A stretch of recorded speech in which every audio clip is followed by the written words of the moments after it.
Sampaio e, em nome do Sr. Presidente da Câmara Municipal de Esposende, arquiteto Benjamin Pereira, vamos dar início à cerimónia do lançamento do livro Soldados Composto, de Manuel Amorim e Tiago Neiva. A obra será apresentada por Coronel Luís Gonzaga Coutinho de Almeida, natural de Forjães, que fez os seus estudos escolares nas escolas Rodrigues de Faria, nos colégios de Montariol e do Minho e nos liceus da Póvoa do Varzim e de Viana do Castelo. É licenciado em Direito pela Universidade de Coimbra, pós-graduado em Direitos Humanos pela mesma Universidade e mestrando em Direção de Segurança na Universidade Nova de Lisboa. Em 1983 iniciou o cumprimento do serviço militar, tendo recebido formação militar e exercido funções no Regimento de Comandos, na Amadora, no Batalhão de Infantaria Motorizada da Brigada Mista Independente, NATO, em Tomar, e no Quartel-General da Região Militar Centro, em Coimbra. Em 1986, ingressou o curso de oficiais da Guarda Nacional Republicana e, ao longo da sua carreira, frequentou os inerentes cursos de formação, de promoção e de aperfeiçoamento que constituem o seu currículo de formação profissional no Centro de Instrução da GNR e na Escola da Guarda, na Polícia Judiciária, no Instituto Superior Militar, na Escola Prática de Infantaria, no Instituto de Estudos Superiores Militares e no Instituto de Defesa Nacional. Paralelamente, frequentou vários cursos de especialização na Áustria, Suécia, Bélgica e em França em matéria de operações de paz, gestão de crises, resolução de conflitos, reforma do setor de segurança e segurança nas missões. No âmbito das suas funções de oficial de GNR, a nível operacional, comandou pelotões de manutenção da ordem pública no Porto, destacamentos e comandos territoriais em Viana do Castelo e Aveiro e grupos regionais de trânsito em Santarém, Coimbra e Porto. Desempenhou ainda funções de formação e treino de Estado-Maior nas áreas da Justiça, Disciplina e da Gestão dos Recursos Humanos. Participou em 4 missões internacionais em 1996 e em 1997 em Angola, ao serviço das Nações Unidas, em 2002 na República da Macedónia, na Organização para a Segurança e Cooperação na Europa, e em 2008 na República Democrática do Congo pela União Europeia. Integrou o grupo de trabalho do C4, que reúne os Institutos de Defesa Nacional de França, Espanha, Itália e Portugal, no Centro de Altos Estudos Militares em Paris, França, em 2012, e atual membro do grupo de trabalho do GT4, de Segurança Interna, da Associação de Auditores dos Cursos de Defesa Nacional. Com base na sua longa e vasta experiência profissional e pessoal, tem sido orador convidado para palestras nas formações de pós-graduação em Direitos Humanos e em Operações de Paz e Ação Humanitária da Faculdade de Direito da Universidade de Coimbra, no Seminário dos Média, Migrações e Desenvolvimento, na Faculdade de Letras da mesma Universidade. É sócio fundador da Associação Internacional Amigos do Mar e membro da Associação de Solidariedade Tânia Timor, da Associação de Defesa dos Direitos Humanos, Humana Global e do Rotary Club de Esposende. Vou passar de imediato a palavra ao Sr. Coronel Luís Coutinho de Almeida, que vai fazer a apresentação do livro Soldados Composto.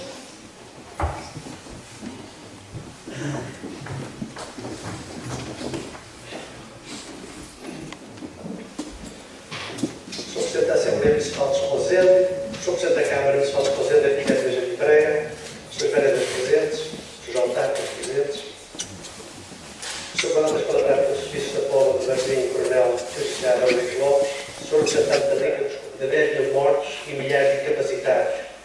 E em termos civis, a França perdeu 10% da sua população, a Alemanha 15% e a Áustria-Hungria 17%, sem contabilizar os altíssimos custos económicos e sociais que acarretou. Serve este introito para, em primeiro lugar, felicitar a Câmara Municipal de Esposende por ter levado a cabo este oportuno, significativo e mais do que necessário programa das comemorações dos 100 anos da Primeira Guerra Mundial. Esta decisão que tomou poderia ser classificada com o recurso apenas a uma palavra: gratidão. Gratidão aos seus heróis, aos filhos de Esposende, que de forma completamente desprendida lutaram e deram a vida pela pátria nos campos de França e de África. Madeleine de Scudéry diz que as ações são muito mais sinceras do que as palavras. De facto, a gratidão não se manifesta através apenas de palavras que muitas vezes são levadas pelo vento, mas sobretudo de gestos e ações, como são os eventos que integram este alargado e preenchido programa das comemorações. Assim sendo, temos necessariamente de lhe acrescentar outra palavra carregada de sentido: justiça. Com esta atitude, ao fim de quase 100 anos, como mais adiante teremos a oportunidade de verificar, a Câmara Municipal de Esposende está finalmente a fazer justiça. De seguida, queria agradecer ao autor da obra que hoje nos congregou neste espaço, o Dr. Penteado Neiva e meu amigo Manuel Albino, o honroso convite que me endereçou para a apresentar, sem primeiro tentar ao menos saber se eu estava à altura de tão nobre, mas complicada missão. Mas, sobretudo, pretendo dar os parabéns por esta bela e apaixonante epopeia, na qual resgata do esquecimento estes cerca de 200 esposendenses que doravante se transformará num imprescindível legado para a nossa identidade e memória coletiva, para ser transmitido às gerações futuras, como ele próprio refere. Este é, a meu ver, o grande mérito desta magnífica obra. Mas devo ainda felicitá-lo pela oportunidade da sua publicação, porque estou certo que se esta obra não tivesse sido escrita agora, neste centenário, neste ano, dificilmente poderia voltar a ser escrita e a fazer-se história da mesma maneira. Isto porque o tempo é implacável e a nossa memória, porque é impediosa, vai-se renovando de forma inconsciente e os episódios mais passados dão inexoravelmente lugar aos mais presentes e, irremediavelmente, perder-se-ia muita desta preciosa informação. Não sou um crítico literário, nem aspiro a ser, apesar de vir da área das letras, mas da parte do direito, sou sobretudo um homem da cultura militar, da defesa e da segurança, e por isso está fora de questão analisar esta obra em termos literários, assim como é tão particularmente difícil resumi-la em apenas meia dúzia de páginas, porque este livro vale como um todo. Trata-se da história de uma memorável, mas inolvidável saga que mobilizou cerca de 200 heróis do nosso concelho, levantando-lhes o véu que até agora descobriu o rosto. E também do impacto e do reflexo que este primeiro conflito à escala mundial teve no concelho de Esposende, como bem diz o autor no subtítulo. Por isso, vou aqui deixar uma apresentação alinhada na emoção e na familiaridade local e cultural com os militares aqui reportados, com o seu tema, o seu contexto, os seus protagonistas. Tentarei fazer aqui uma abordagem através do coração. Meu bom amigo Manuel Albino, acompanhei sempre com muita atenção e agrado a tua produção escrita, essencialmente histórica, que enriquece sobremaneira o espólio cultural do nosso concelho. A todas as tuas obras tenho tirado o chapéu, mas a esta, que hoje é tornada pública, confesso que tenho de ir mais longe. Coloco-me em sentido e bato-te a pala. De facto, este livro não só me comoveu, como também me arrebatou, uma vez que devorei as suas riquíssimas 322 páginas em 2 noites. E estou convicto que produzirá um novo efeito relativamente a todos aqueles que o irão ler, sublinhar, consultar, reler, viver e guardar. Nesta ambiciosa, mas plenamente conseguida obra, o autor, como é seu timbre e apanágio, empreende uma profunda, tenaz e incansável viagem em busca dos destes heróis, fazendo uso da minúcia, do rigor e da isenção a que nos habitou em trabalhos anteriores, mas imprimindo ainda o realismo e o pormenor da ação que o relato deste senhor exige. No prefácio, o autor confessa uma imagem que lhe percorre o espírito desde os tempos de criança, quando assistiu ao funeral de António Pires na sua Vila Chá natal, e começou a ouvir histórias dos feitos do Santos, do Papudo, do Rocha e de outros. Todos os da minha geração, para trás, também nos lembramos de alguns desses ex-combatentes da nossa terra. Eu jamais esquecerei o Joaquim Quintas da Fonseca, que era o marido da tia Mila, o Serafim Alves Couto, que vivia no lugar da Madorra, e o tenente Luís Gonzaga Ferreira, um dos maiores amigos do meu pai, e a quem eu devo o nome próprio, Luís Gonzaga, e, quem sabe, a vocação militar. Como qualquer miúdo curioso, o autor começa a apaixonar-se pelos relatos da Guerra de 14, das trincheiras, dos ataques alemães, dos gaseados. Mas vai mais longe. Quando aquela imagem de Petige encerra também uma pertinente dúvida. Quem eram estes combatentes que naqueles idos anos de 1966, envolvidos 50 anos, ainda mereciam tamanhas honras fúnebres? E porquê é que, após o seu regresso, foram esquecidos? Varridos do tempo, apagados da nossa memória. É esta múltipla interrogação que servirá de mote a toda a pesquisa e narrativa. A obra começa com uma esclarecedora nota acerca dos antecedentes da guerra, do acentuado movimento militar marítimo na nossa costa e do aprisionamento dos navios alemães ancorados nos nossos portos, a quem, curiosamente, deram as dois deles o nome de Esposende e Cabo. Faz referência à escala de ameaças entre as nações, ao surto de invasões e evoca-se a declaração de guerra no início do mês de agosto de 1914. Importante também é conhecer as consequências do conflito na vida das pessoas do nosso concelho. A escassez de alimentos, o exorbitante preço do pão, o racionamento, a emissão de células creditórias, o assambarcamento, o contrabando, o aumento do número de furtos de bens alimentares e as apreensões e detenções a cargo da GNR e da Guarda Fiscal. Segue-se a mobilização, a parca e deficiente instrução em tanques, o embarque das nossas tropas para a França e, por entre missas em ação de graças por bom êxito das nossas tropas, como escrevia um jornal local, e por entre cenas lancinantes de dor por parte do mulherio que, com palavras de saudade e exclamação de desespero, se despediam dos seus numa alta gritaria e grande choro, e o primeiro contemplado com essas sortes foi o António Alves Rolo de Antas, que em 15 de janeiro de 1915 parte para a África. Mas o grande impacto vem com as primeiras baixas mortais de Domingos Torres e Manuel Abreu de Marinhas, Zacarias Ribeiro de Apúlia e João Moreira de Belinho, ocorridas em julho de 1916 em Moçambique. Grande parte da ação da obra ocorre necessariamente no norte de França, para onde foram mobilizados cerca de 90% dos nossos militares conterrâneos, que passaram a integrar a lendária Brigada do Minho da 2ª Divisão do nosso corpo expedicionário, que, apesar de estar integrado no exército britânico, esta relação de comando nunca viria a funcionar. A vida nas trincheiras era uma comovente mistura de humor e de drama, onde era de extrema importância para o moral das tropas a correspondência com a família e com as madrinhas de guerra, que Adelino Vitorino de Apúlia solicitou ao jornal Esposendense que anunciasse o pedido dirigido a qualquer dama da nossa linda vila que quisesse ser sua madrinha. Apesar da censura, que não permitia que se fizessem alusões à guerra, à paz ou a qualquer acontecimento político e militar, o então capitão Augusto Barros de Antas, no espaço de um ano, escreveu 400 bonitos e românticos postais à sua esposa Dona Valentina.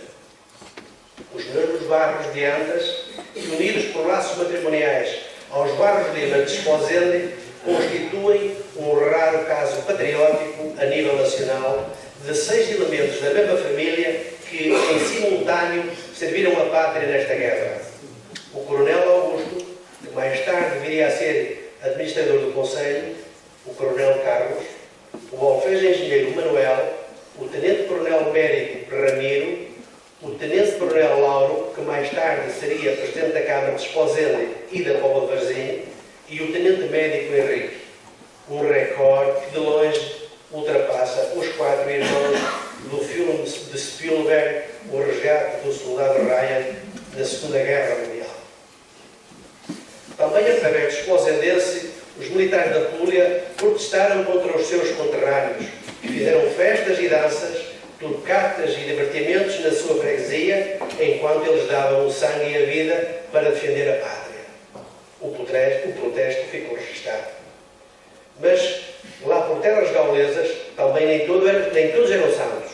Que o digam o João Gomes de Belinho, punido com 10 dias de detenção, porque, achando-se doente e em convalescença, saiu do seu alojamento indo passear para Blécy sem autorização prévia. E o Francisco Pires de Fão, punido com 3 serviços de guarda por permanecer num estaminé depois das horas autorizadas. De facto, as cartas, as canções, as anedotas, as caricatas dificuldades linguísticas e a boa disposição andavam de braço dado com a lama, os ratos, a metralha, o sangue e a morte.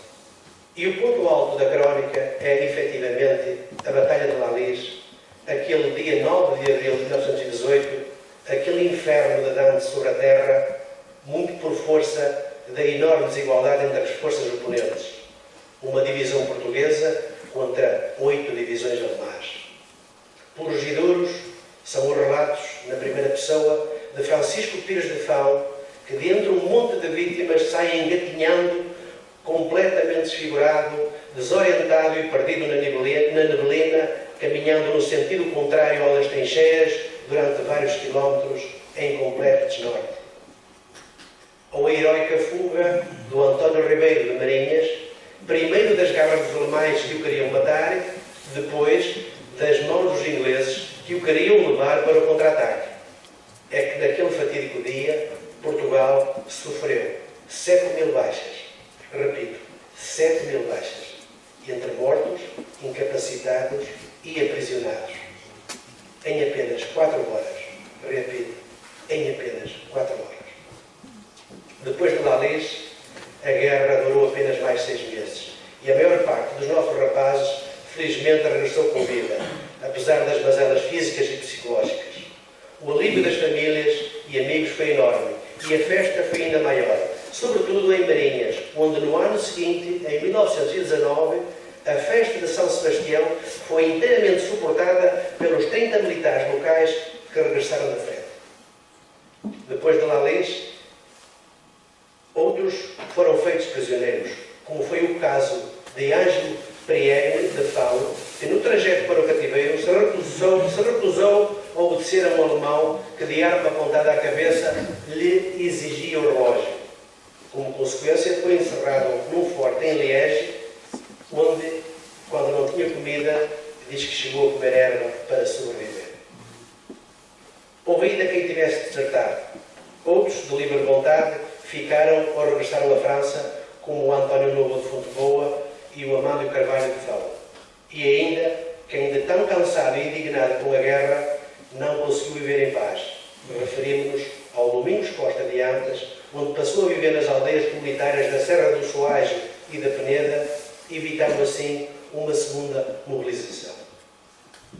Dos que tombaram, mas a quem a lei da morte libertou, 7 esposendenses jazem no cemitério português de Richebourg-la-Roue, mandado construir pelo nosso governo naquela localidade do norte de França, perto de Lille. Outros 8 repousam em vários cemitérios de França, Bélgica e em Moçambique. Mas até hoje ainda não se conhece o paradeiro dos restos mortais do sargento Álvaro Fernandes de Esposende, que heroicamente se bateu e tombou em plena Batalha de Lalis, do António Amaro e do Manuel Sampaio de Antas, do Joaquim Martins de Fão e do Domingos Pires de Belém. Em Richebourg repousam mais 1.831 portugueses que durante anos foram sendo trasladados de outras centenas de pequenos cemitérios de França, Bélgica, Alemanha e Holanda, muito por ação de um enorme e marcante esposendense, o Tenente Capelão José Manuel de Sousa, o abade de Gemeses, que com quase 60 anos se voluntariou para a guerra e, como membro da Comissão Portuguesa de Sepulturas de Guerra, teve uma ação a todos os títulos notável na procura, identificação e sepultamento de milhares de nossos soldados.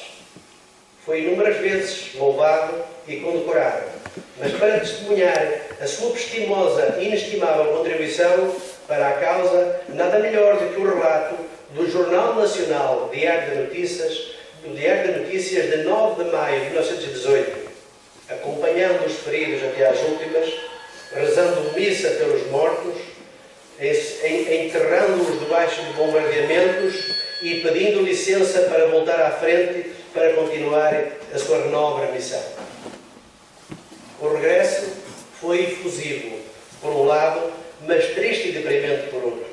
O trauma da guerra na sociedade era enorme. Os soldados voltavam feridos e deprimidos e a grande parte das famílias estavam em muito má situação financeira. A Câmara Municipal de então, apesar das tormentas económicas que atravessava, tudo fazia em termos de apoio médico, sobretudo aos afetados pela tuberculose e de ajuda material às famílias. Comemorou-se o dia do armistício em 12 de novembro, com festa e foguetes e a banda de Belém a tocar em frente à GNR e uma caravana pela vila liderada pelos carros engalanados dos bombeiros. Em julho do ano seguinte, fez-se uma cerimónia alusiva com uma sessão solene no Teatro Clube e um cortejo na rua no qual desfilou um pelotão composto por ex-combatentes. No final desse mês, a Junta Patriótica do Norte sugeriu à nossa Câmara a fixação em lápide ou em qualquer outro monumento com os nomes dos mortos da guerra. Mas logo surgiram dúvidas quanto ao critério na colocação dos nomes. Em 1921, o então Presidente da Câmara, Dr. Alexandre Torres, lamenta a falta de verbas para a construção do monumento, mas encomenda uma pintura de um quadro ao artista José Rodrigues de Freitas com os nomes dos heróis falecidos sob o título de O Conselho de Esposende aos Filhos Mortos na Guerra. Quadro esse que, há anos atrás, foi resgatado pelo autor desta obra de um poente sótão camarário. À exceção da placa evocativa colocada na casa onde nasceu o sargento Álvaro Fernandes, na rua 1º de dezembro, nada mais foi concretizado na sede do Conselho. Mas em Mainhas e Fão, nos cemitérios locais, de imediato foram identificados talhões para os seus combatentes. E já neste século, em Antas, Fonte Boa e Mar, foram erigidos monumentos em memória dos seus heróis. Mas permitam-me que volte de novo ao cemitério de Richelieu, que passou a gozar de prioridade na minha mente e na minha vontade, quando há meses atrás, em conversa com o nosso amigo autor Dr. Penteado Neiva, este me confidenciou que estava a trabalhar na identificação de todos os militares do nosso Conselho que haviam participado na Primeira Guerra, inclusive dos que perderam a vida e que estavam sepultados em França e em África. Dos de Forjães, também, e até do Manuel Dias Gomes, que morreu em combate e que por lá ficou. Nem queria acreditar quando o nosso bom amigo chegou ao cúmulo de me confidenciar que o meu conterrâneo jazia no talhão A, fila 10, Coval 13. Nem consigo muito bem descrever o impacto que esta notícia teve em mim. É que quando este desditoso militar perdeu a vida, em plena batalha, em 20 de abril de 1918, a então Junta de Freguesia de Forjães deliberou homenageá-lo na toponímia local ou através do descerramento de uma lápide educativa, decisão essa que nunca se viria a concretizar. Em agosto passado, respondendo ao forte apelo que vinha sentindo de visitar os palcos dos dois grandes conflitos mundiais, nada melhor como as datas dos 70 anos do desembarque na Normandia e dos 100 anos do início da Primeira Guerra. Aconselhado e guiado pelo meu amigo Bruno Albeno, parti para o norte de França no sentido de melhor perceber os eventos e de encontrar e resgatar esse pedaço esquecido da alma da minha terra. Após 2 dias de visita aos locais de culto da costa da Normandia, de Cherbourg a Le Havre, com inesquecíveis passagens por Utah Beach e Omaha Beach e por Sainte-Mère-Église, saí bem cedo, na manhã de 5 de agosto, em direção a Péronne, onde está implantado o mais completo Museu da Guerra de 14-18 e o qual serviu de introdução e de preparação para a parte mais importante da visita, o cemitério de Richelieu. Cheguei ao final da tarde, quando o sol começava a esconder-se nas traseiras daquela singular arquitetura lusa que caracteriza a imponente entrada do cemitério.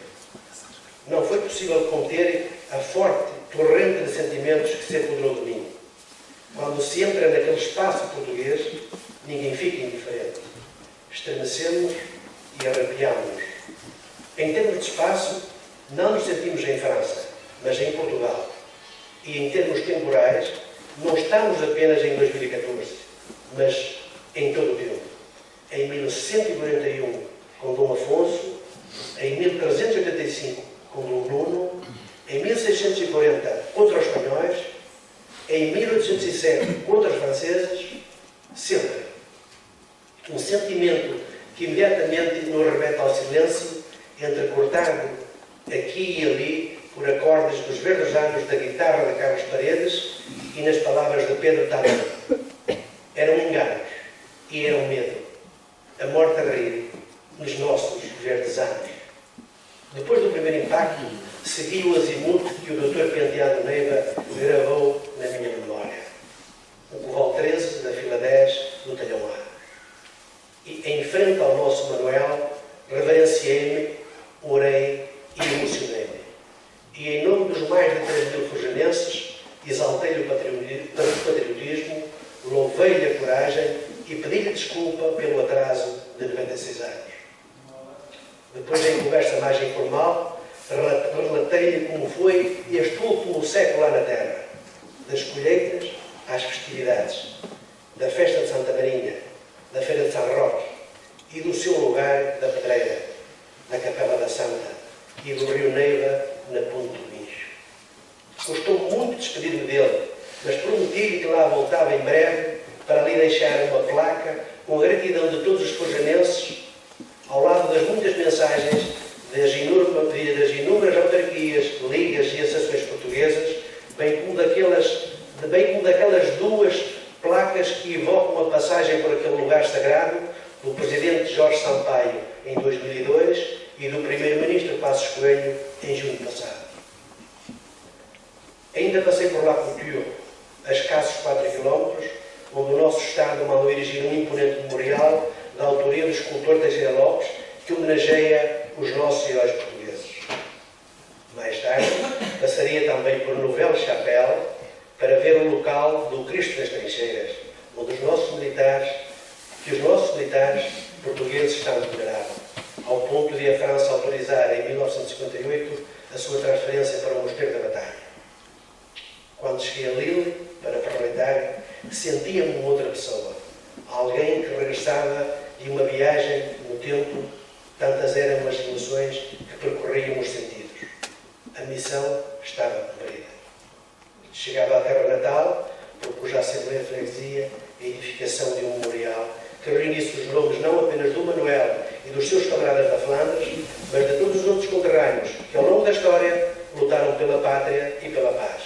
Muito especialmente aqueles de que há registro e que deram a vida em prol desses ideais, quer nas lutas liberais, quer nas invasões francesas, quer na Segunda Guerra Mundial ao serviço da França, não esquecendo, mais recentemente, os da Guerra Colonial, com o nome de todos. Na vida militar, em qualquer ação coletiva, é costume expressar-se um grito de ninguém fica para trás, para reforçar o espírito de grupo, de união e solidariedade, e ainda reafirmar que a missão tem de ser integralmente cumprida com todo o efetivo. Esta voz tem acompanhado ao longo da vida e sido usada sempre que a ocasião exige. Naquela tarde de 5 de agosto, fui como mandatado para pagar uma dívida com quase um século, resgatar um herói do esquecimento e devolvê-lo à nossa memória coletiva. Naquela tarde, em Richebourg, quando abracei a lápide da última morada terrena do nosso Manuel, disse-lhe ao ouvido: não te deixamos ficar para trás.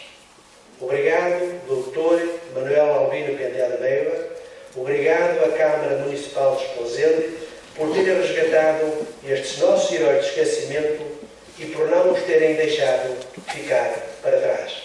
Disse.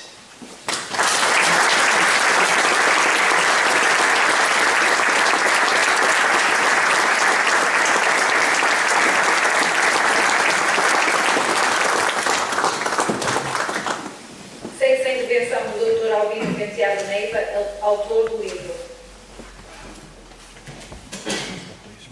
Se calhar eu poderia falar daqui, penso que me entenda. O Ou bem mais em cima?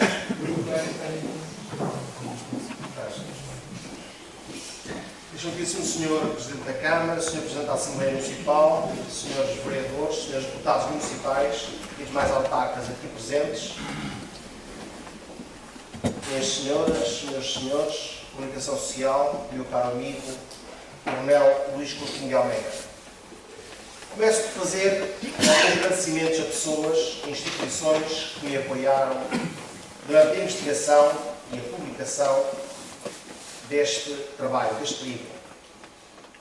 À Câmara Municipal, na pessoa do Sr. Presidente, Arquiteto Benjamin Pereira, um abraço especial por ter promovido este programa educativo do centenário da Primeira Guerra Mundial. Aos arquivos Histórico e Geral do Exército, ao Arquivo Distrital de Braga, ao Arquivo Municipal de Esposende, também os meus agradecimentos por me terem facultado tanta documentação. Às famílias dos nossos heróis, que logo contactados se mostraram disponíveis para nos transmitir informações que foram preciosas para levar a bom porto este trabalho. Um agradecimento especial ao meu amigo Coronel Luís Coutinho de Almeida pela forma como soube exaltar este trabalho. Enfim, o autor não merecia isso, mas julgo que isso também é fruto da amizade que nos une há muitos anos. A todos os presentes que se disponibilizaram para nesta tarde de chuva virem aqui e comigo lançarem este livro Soldados com Rosto. Naturalmente, não podia deixar de ser à minha família que pacientemente compreende os meus isolamentos, as ausências e por vezes também os caprichos próprios dos momentos de reflexão quando nos debruçamos apaixonadamente sobre o tema que estamos a estudar. Certamente que, se tivesse que definir este dia, simplesmente diria que este é o nosso dia da memória. O dia em que trazemos à luz tudo o que os nossos combatentes sofreram. As tristezas e as angústias nas horas da mobilização e da partida. Os receios e os medos à chegada aos campos de guerra. As privações, a fome, o sofrimento e a dor, a ausência da família, dos amigos durante todo o conflito. O desânimo ao verem-se abandonados nos campos de prisioneiros. A revolta por se sentirem renegados pela sua própria pátria que tardou em fazê-los regressar. E a vontade de emigrar e abandonarem um país que fez deles os bastardos. Houve sem dúvida a necessidade de criar heróis nessa maldita guerra. Houve ordens expressas para se fuzilarem soldados à frente de companheiros de armas, para servirem de exemplo e demonstração de exigência e rigor militar. Este conflito mundial mostrou-nos pela primeira vez o que é a malvadez de uma guerra. E foi por isso que, durante anos, estes episódios foram escondidos dos compêndios e os seus protagonistas ignorados e reduzidos a nada. Com este livro, Soldados com Rosto, sempre incompleto, pois em história não há obras acabadas, devolvo-vos esta centenária memória, pelo menos no que respeita ao nosso conselho. Peço desculpa pela omissão de alguns elementos que podem faltar neste livro, mas que, como disse, na história nunca se faz uma obra acabada. Completam-se sempre que surgem novos elementos. E não queria finalizar sem, não é que tenha dotes, há aí na plateia pessoas com dotes para isso, para recitar poesia, mas não posso deixar de tentar ler este poema.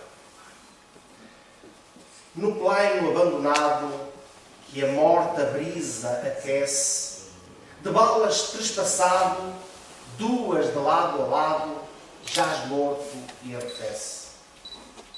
Raia-lhe a farda o sangue, de braços estendidos, alvo, louro, exangue, fita um olhar langue e cego os céus perdidos. tão jovem. Que jovem era? Agora, que idade tem? Filho único. A mãe lhe dera um nome e o mantivera como o menino de sua mãe. Caiu-lhe de algibeira a cigarreira breve. Dera-lhe à mãe. Está inteira. É boa a cigarreira. Ele é que já não sente. Da outra algibeira alada, ponta a roçar o sol, a brancura e banhada de um lenço. Deu-lhe uma criada e apodrece o menino de sua mãe. É um poema que se chama mesmo O Menino de Sua Mãe, escrito em 1917 pelo nosso Fernando Pessoa. Muito obrigado a todos.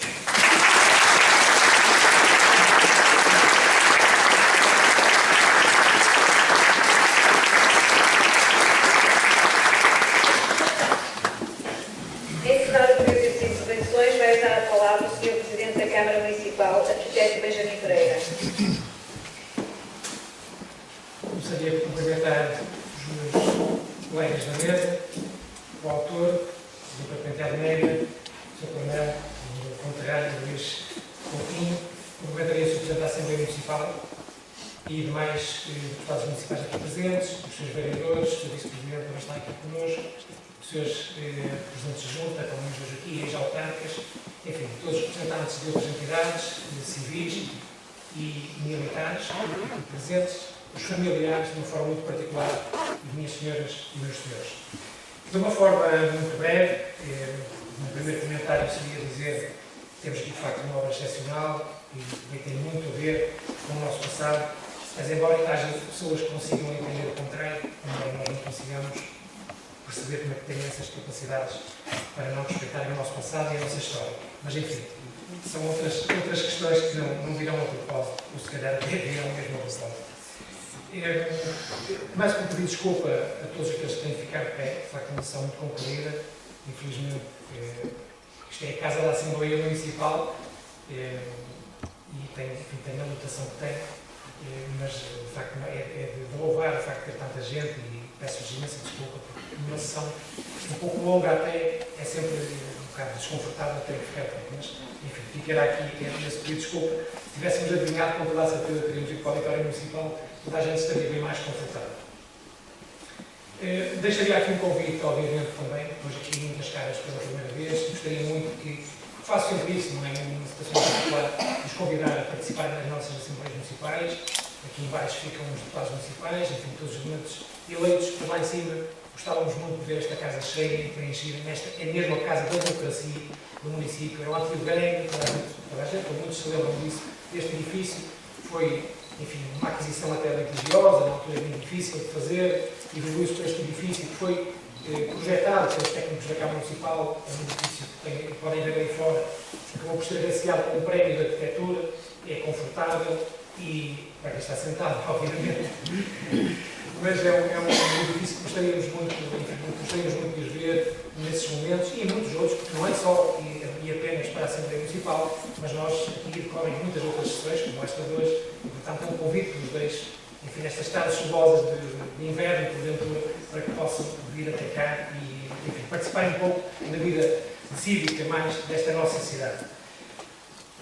Um cumprimento especial, agora sim, pelo facto de terem vindo também, porque de facto o dia não é convidativo e, portanto, quando um dia destes, o facto de virem cá é o reflexo da importância daquilo que estamos cá a fazer. Eu fui aqui dito anteriormente, enfim, um jeito de agradecimento ao Presidente, não será o Presidente, portanto, ou na pessoa do Presidente, nós não podemos passar ao lado, claramente ao lado, da evocação da Primeira Guerra Mundial, da Primeira Guerra Mundial. Seria, enfim, uma omissão, no mínimo uma omissão, muito grave da nossa parte. Por tudo aquilo que isto significou, pelas pessoas que envolveu, e porque é uma nossa função não deixar cair no esquecimento as pessoas que nos já antecederam, que fizeram a história deste país, que fizeram a história deste Conselho, seria um ato muito grave da nossa parte. Como é óbvio, tentamos reunir e pensar, com a ajuda do Dr. Penteado Negra logo desde a primeira hora, enfim, com todo o seu talento, todo o seu conhecimento nesta área, para que pudéssemos desenvolver um plano, um projeto, digamos, que concorresse para uma evocação, não num único ato público, mas num conjunto deles, porque a guerra também não foi, infelizmente, até apenas um momento, foram 4 anos, essencialmente, de grande violência. Portanto, para nós conviria que elas se estendessem da mesma forma. Muitos de vocês não terão conhecimento das iniciativas que já decorreram durante este ano e daquelas que estão programadas para os anos seguintes. Eu vou apenas lembrar, porque me parece importante também que fiquei com esse conhecimento. Nós começámos aqui, precisamente nesta sala, no dia 13 de setembro, com a apresentação desse mesmo programa. Depois, no mesmo dia, uma conferência exposta da Primeira Grande Guerra, os homens e os acontecimentos, onde o Dr. Peter, na altura, já acabou para adiantar alguma coisa daquilo que está, com toda a certeza, neste livro.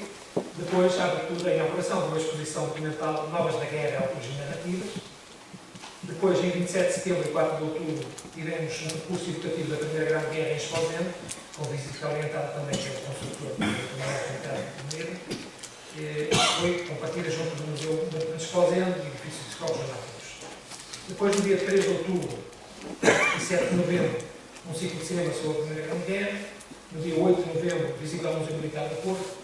E hoje, 22 de novembro, lançamento do livro Soldados Convosco, de Manuel Albino Penteado. E acabam por este ano os atos relacionados com este programa. Depois, em 2015, vamos ter, no 28 de fevereiro, o concerto de fados pela Filipe Medina, com temas que, com toda a certeza, evocarão a época. Depois, no dia 10 de abril, no Teatro 9 de abril, o Coração Lusitano, em colaboração com a JUM. Depois, de 1 a 30 de abril, a exposição itinerante, a exposição sobre a participação de Portugal na Primeira Grande Guerra e sobre a história da humanidade, numa organização do Museu Militar de Lisboa, que estará na Sala dos Museus do Museu Municipal de Esposende. Depois, do dia 4 de setembro, até ao final de dezembro, e é uma alteração que era previsto depois até ao final de novembro apenas, teremos uma exposição Esposende das Trincheiras também, na mesma Sala dos Museus. Depois, um concerto alusivo à Primeira Grande Guerra, em julho, mas com uma data ainda temos que enquadrar no número de atividade que temos durante esse mês, como todo o Estado, que será pela banda Dantas, juntamente com o coro de pequenos cantores de Esposende. Depois, em 2016, de janeiro a dezembro, itinerância da exposição Esposende das Trincheiras, portanto, que andará um pouco por todo o Conselho, por todas as freguesias do Conselho. Em abril, a visita à região da Flandres e ao cemitério militar português de Richebourg, lá de Belém, em França. Em 2017, em 9 de abril, e o 9 de abril, perceberam claramente porque é o 9 de abril, várias vezes explicitado, missa em homenagem aos cemitérios de Maria Gifão, e em 19 de agosto, que é o dia do município, e agora sim, se calhar por alguma da justiça, que o Sr. Coronel aqui referiu, porque efetivamente alguns freguesias sentiram a necessidade de ir criando algum local para a educação dos mortos, não só da Primeira Grande Guerra, mas como sabemos dos outros conflitos onde estivemos envolvidos.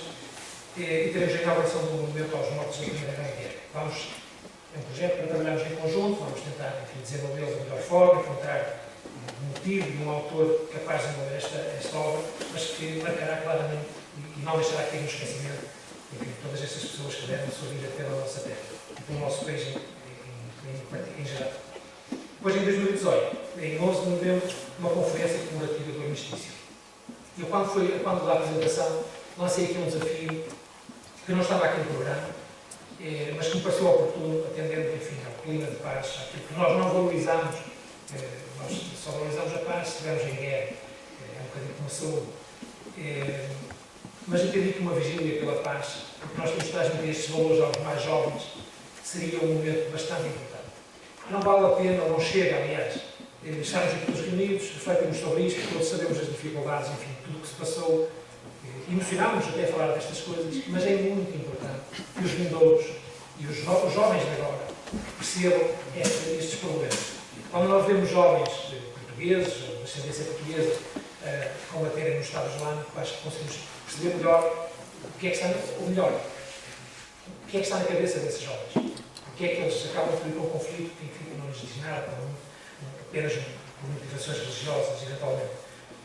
E, se calhar, se nós demonstrarmos aquilo que é a guerra, ou que foi a guerra no passado, talvez eles pensem de outra maneira e encontrem.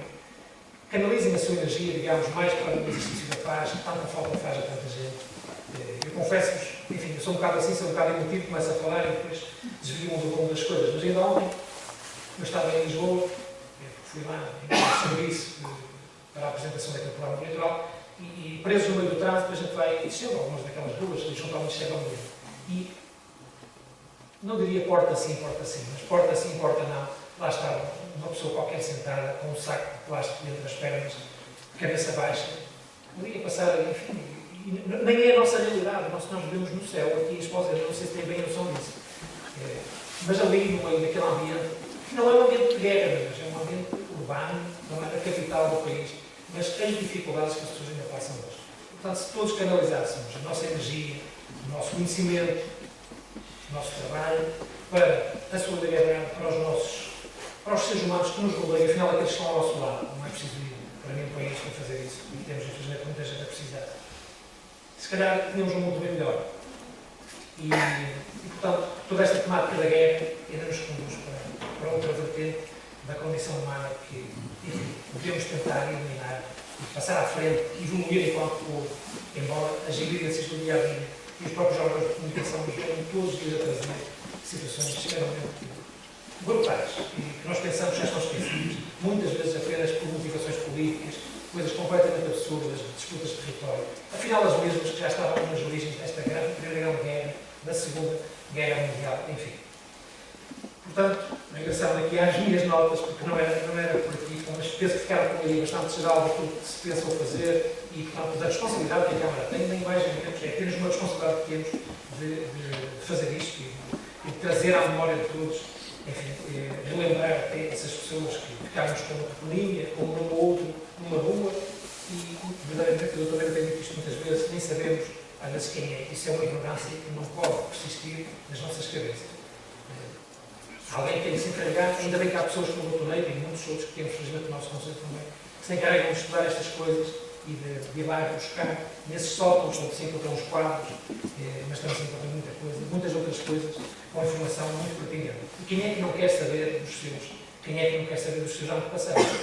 Todos queremos saber dos nossos avós, dos bisavós, enfim, quando já não tivemos a oportunidade de conviver com eles. E, portanto, quando temos alguém que faz esse trabalho por nós, que nos traz através dessas memórias, de gente que sofreu muito, que deu a sua vida, eu não me canso disso, porque eu também fui militar durante 3 anos, que deu a sua vida pelo seu país, isto é muito importante. E podem dizer que não faz falta para nada, que os militares não fazem falta para nada, estão completamente enganados. Quanto mais não fosse, há muitas missões de paz, onde aqui o Sr. Coronel já o demonstrou por várias vezes, que também nas missões de paz se pode ser militar, não é preciso ser só para matar gente ou para defender, que muita gente tem isso na sua cabeça e não é assim que as coisas funcionam. Portanto, penso que ficaram com a ideia da pertinência de termos que fazer estas comemorações, esta evocação, diria eu, e não comemoração, porque verdadeiramente, e pronto, já foi muito falado, mas é mesmo dessas pessoas que nós estamos a falar, daqueles que tiveram que ir num contexto muito difícil, em que a vida aqui também era extremamente difícil, basta tentarmos enquadrar no contexto sociopolítico da época e percebemos que era muito complicado.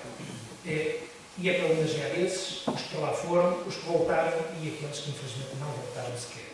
E, acima de tudo, os seus familiares. Para que percebam que as pessoas que gerem o município neste momento, e que já vieram passado, obviamente, mas que gerem o município neste momento, estão atentas a estas matérias, a estas questões, e isto não nos passa ao lado. E se passar, peço por favor, para que nos digam se alguma coisa destas se vier a acontecer, às vezes também aos momentos próprios para que isto aconteça. Se calhar, 2, 3 anos atrás, não faria sentido virmos eventualmente com um monumento, mas hoje faz todo sentido, porque é agora que estamos a comemorar o centenário e agora não podemos deixar passar esta oportunidade.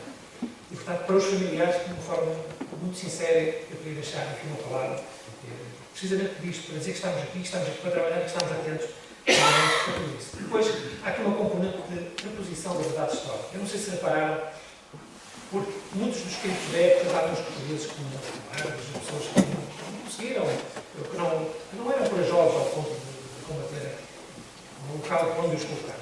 Mas nós sabemos, o Dr. Eva já explicou, com toda a certeza, a explicar neste livro, que não foi assim.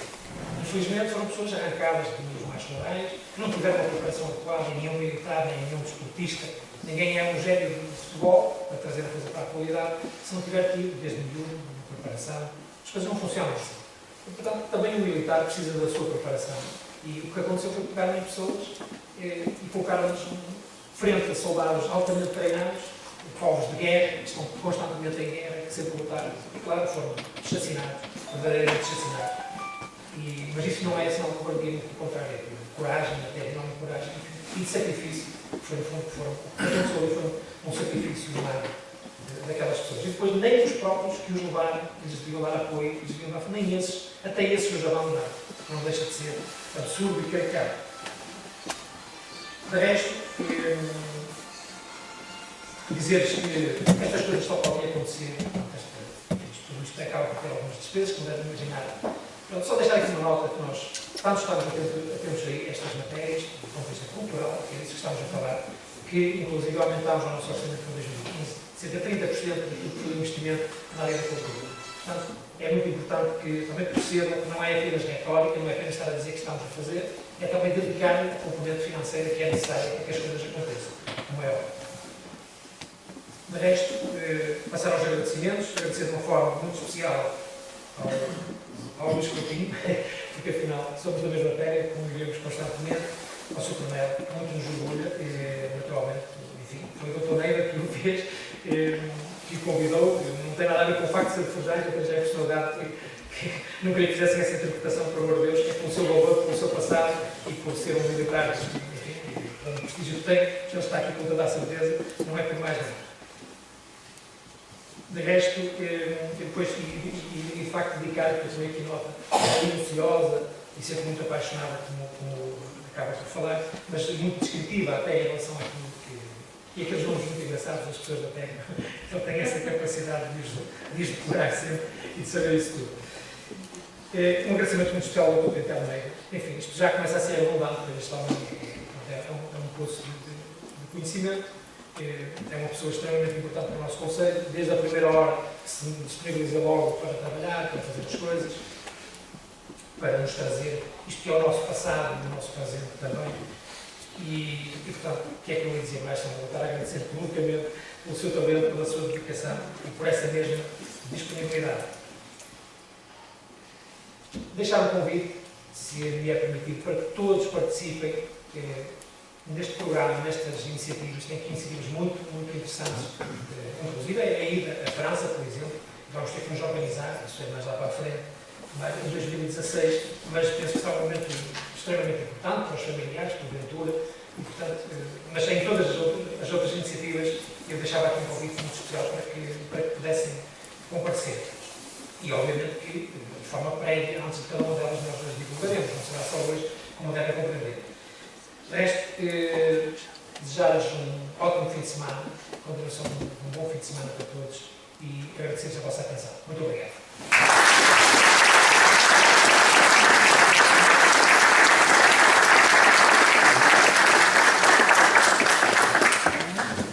Em nome do Sr. Presidente da Câmara Municipal está encerrada a sessão. Seguimos agora a sessão de autógrafos. Muito obrigada a todos pela vossa presença. Tenham um bom final de tarde e um ótimo fim de semana. Eu queria só, desculpem só, mudar este protocolo, mas é assim, este livro é uma edição de autor, é uma edição minha,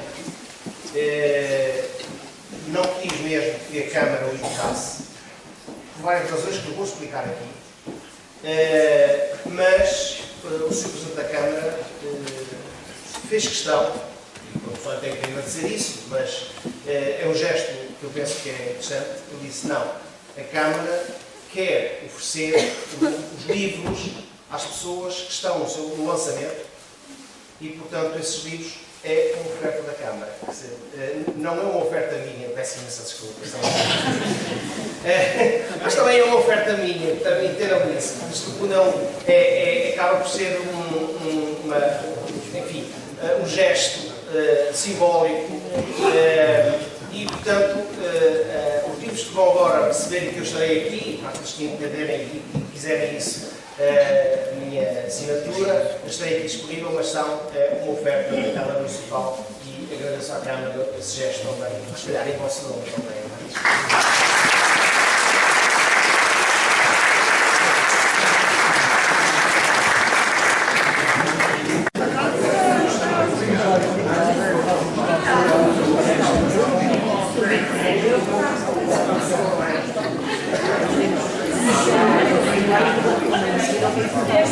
Yes.